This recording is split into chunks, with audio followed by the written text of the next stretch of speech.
স্বৈরাচারের লোকজন নিয়ে দল বানাবেন, এই তালিবানি তো মানে বাংলাদেশ জনগণ কোনোভাবেই মেনে নেবে না।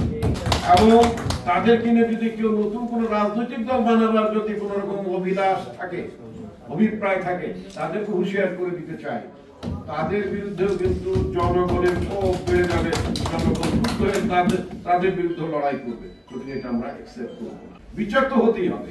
শেখ হাসিনা এত মানুষ হত্যা করেছেন, তার সাঙ্গ পাঙ্গরা এত মানুষ হত্যা করেছেন, সারা বাংলাদেশের ওয়ার্ড পর্যায়ে আওয়ামী লীগের গুন্ডা বদমাশরা যেভাবে রাস্তায় দাপিয়ে অস্ত্র তুলে নিয়ে যেভাবে নিরীহ মানুষগুলোকে হত্যা করেছে, সে হত্যাকারীদের, সেই খুনিদেরকে তো আমরা নিঃসন্দেহে আমরা রাজনীতিতে পুনর্বাসন হতে দিতে পারি না, সেটা যার বেলায় হোক।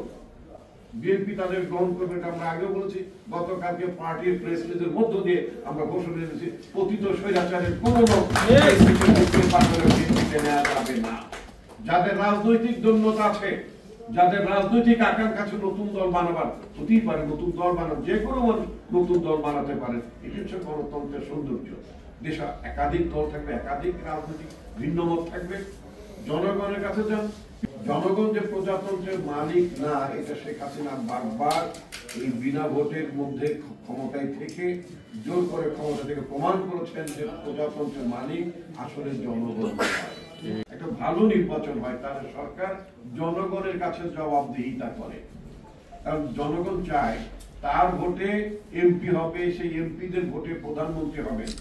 সুতরাং ভালো কাজ না করলে, যদি গণতন্ত্র প্র্যাকটিসটা থাকে, ভালো কাজ না করলে জনগণ তাকে দ্বিতীয়বার ক্ষমতা আসতে দেয় না, এবং ক্ষোভের মধ্য দিয়ে সে সরকারের পতন করে। বলেন বিচারের কথা, বিচার হতে হবে, সেখানে বিচার হতে হবে, তার সাঙ্গ পাঙ্গদের বিচার হতে হবে, সেটা সচিবালয়ে বলেন, সেটা পুলিশে বলেন, বিচারালয়ে বলেন। যারা জনগণের বিরুদ্ধে দাঁড়িয়েছে, জনগণ অধিকার হরণ করেছে, দেশের টাকা লুট করেছে, দেশের সম্পদ বিনষ্ট করেছে, তাদের প্রত্যেককে আমরা বিচার আওতায় আনব। এই বিচার চলবে বছরের পর বছর। এই বিচার চলতে চলতে সময় নিতে পারে 10 বছর, 20 বছর নিতে পারে। এমনকি শেখ হাসিনা তার পিতার হত্যাকারী বলে তাদেরকে তিনি দাবি করেছেন, তাদের বিরুদ্ধে বিচার করে তাদেরকে ফাঁসিতে ঝুলেছেন। ফাঁসিতে ঝুলাতে কত বছর লেগেছে? 7 বছর, 8 বছর, নিঃসন্দেহে সময় লেগেছে।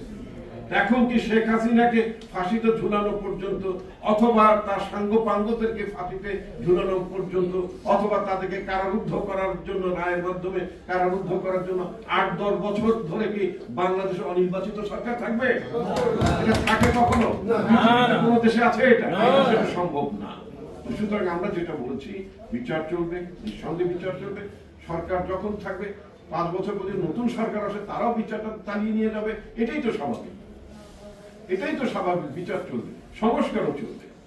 সংস্কার, বিএনপির মতো সংস্কার করা পার্টি আর দ্বিতীয় কোনো পার্টি আছে নাকি? আমি যদি এইভাবে বলি, আমাদের নেতা শহীদ রাষ্ট্রপতি জিয়াউর রহমান যখন বাংলাদেশি জাতীয়তাবাদের কথা বললেন, এটাই তো বড় সংস্কার।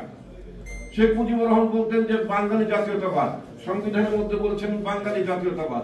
আমাদের নেতা বলেন যে বাংলাদেশে হিন্দু, বৌদ্ধ, খ্রিস্টান, মুসলমান থেকে শুরু করে নৃতাত্ত্বিক গোষ্ঠী, নানা শ্রেণীর মানুষ এই দেশে আছে।